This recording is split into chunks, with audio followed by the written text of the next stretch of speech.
Alright, what's going on YouTube? Today we're going to take a look at a big decision ADCs have to make during a game of League. Which Zeal item should I get? I mean, it sounds silly at first, since as far as builds go, you can just look them up online, right? Wrong. Making sure you build correctly depends 100% on the current game you're playing, and adaptability is a great skill to have in League. So first, let's take a look at the items themselves and extrapolate their strengths and weaknesses before making a choice on who should buy what. Now, as of patch 6.11, we've got 4 different options when it comes to Zeal. First off, we've got Phantom Dancer. Now, if we take a look at the stats here, Phantom Dancer gives us 45% attack speed, 5% move speed, and 30% crit strike chance, which is the best from all the Zeal upgrades. The passive component gives us ghosting and 7% move speed while we're 500 units away of a visible enemy champion. Ghosting means we can walk through units. We don't have to walk around units as usually happens on League. And it gives us 12% damage reduction against the last enemy champion that we hit, which is huge for really short range AD carries, because the combination of these two passives allows us to kite really well because we get 7% extra move speed and ghosting, plus 12% damage reduction in case we actually take damage from whoever we're kiting. This item is therefore excellent on ADCs that have shorter attack ranges that rely a lot on positioning while auto-attacking. So not your regular guy that just sits in the backline and shoots a bunch, but rather the guy that gets dove a bunch or has to go around people a bunch and try to shoot them down while moving. It's also the cheapest Zeal item in the game. So not only does it give the most amount of stats, but it's also the cheapest one, which is crazy to think about. Next, we'll take a look at Ronans Hurricane, which gives us 40% attack speed, 7% move speed, and 30% crit strike chance. The passive component of the item gives us 15 on-hit physical damage, and the Wind's Fury passive. When basic attacking, bolts are fired up to at 2 enemies near the target, each dealing 25% or a fourth physical damage from your total AD. The bolts can critically strike and apply on-hit effects. Now this last part is really what makes Ronans Hurricane what it is. The applying on-hit effects is huge with on-hit champions. That means champions that in their kit have built-in on-hit effects, kind of like Kog'Maw or Kalista or Twitch. So basically that's what you're looking for when you're building this item. You're looking for champions that benefit from the on-hit effect part of the item. Also on the list, we have Rapid Fire Cannon.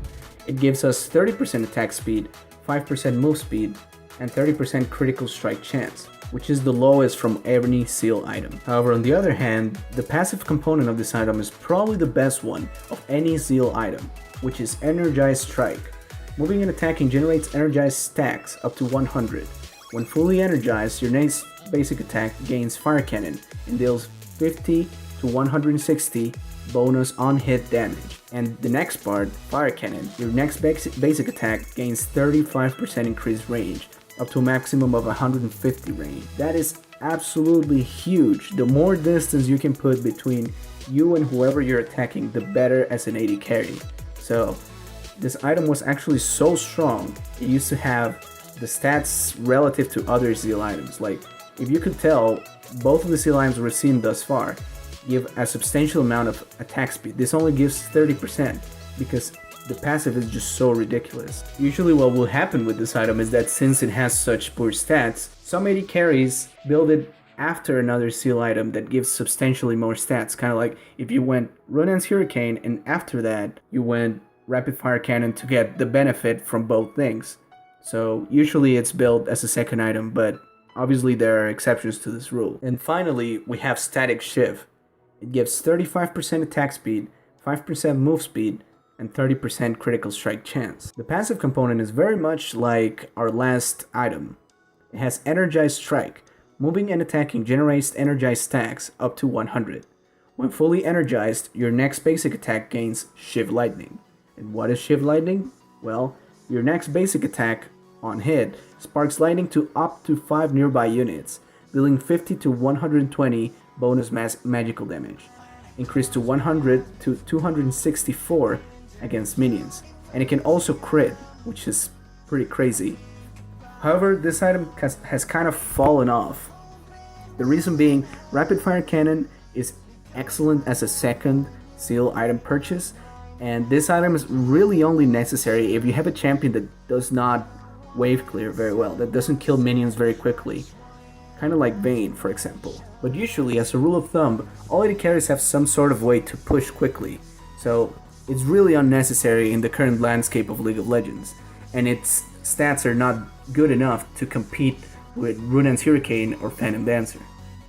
Okay, so now that we understand what the items do, let's take a look at all the ADCs and rule out the guys that don't build Zeal at all. Here I've listed every champion that falls onto the archetype of marksman. We can immediately rule out Urgot and Teemo, since those really don't fit the current idea of an ADC. Next, we can rule out all the guys that don't build a Zeal item at all, because their kits are more focused towards casting spells, which are Ezreal and Corki, which usually build Trinity Force.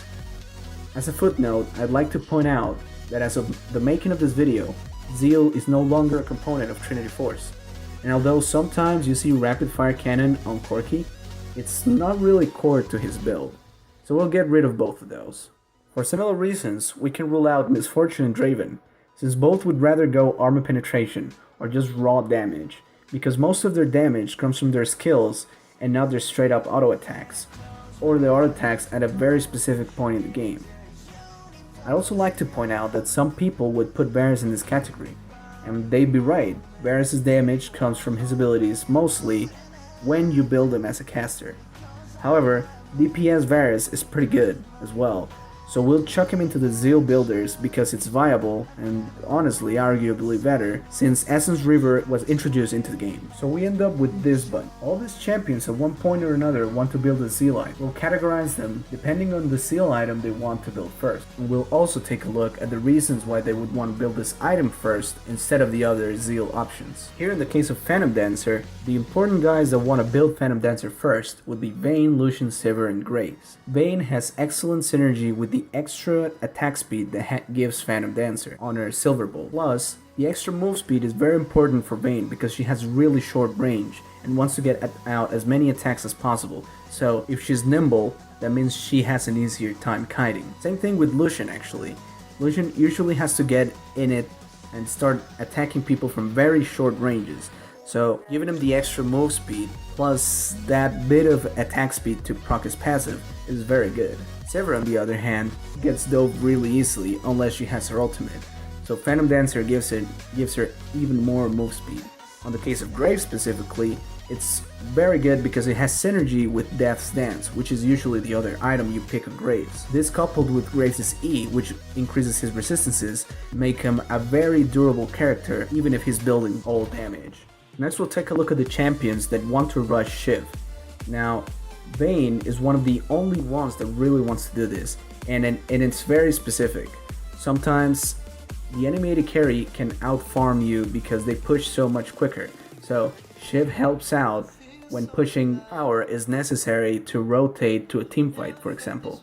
On the other hand, Quinn can also use Shiv very well because she suffers the same problem as Vayne. She doesn't really have that great of a wave clear. Next, leading the guys that want to build Rapid Fire Cannon and probably the best user of this item is Jhin. The reason why this item is so great on Jhin is because his auto attacks pack a real punch. So if you have that extra range, it's easier to get the auto attack on the characters that actually matter. Say for example, if you were in the range of the enemy ADC because your Rapid Fire Cannon is up and you shoot the enemy ADC for half his HP, then you have a really easy team fight. Lucian on the other hand, since he does a lot of spell casting, he doesn't really care all that much about attack speed. I know this is kind of opposite to what I said about him in the Phantom Dancer part, but if you go caster type Lucian, you really don't care that much about attack speed, so Rapid Fire Cannon is a great pickup because it allows you to start a fight from far away. One thing to really keep in mind about Rapid Fire Cannon is that the extra range on its passive component is really strong. So like I said before, some AD carries will want to take Rapid Fire Cannon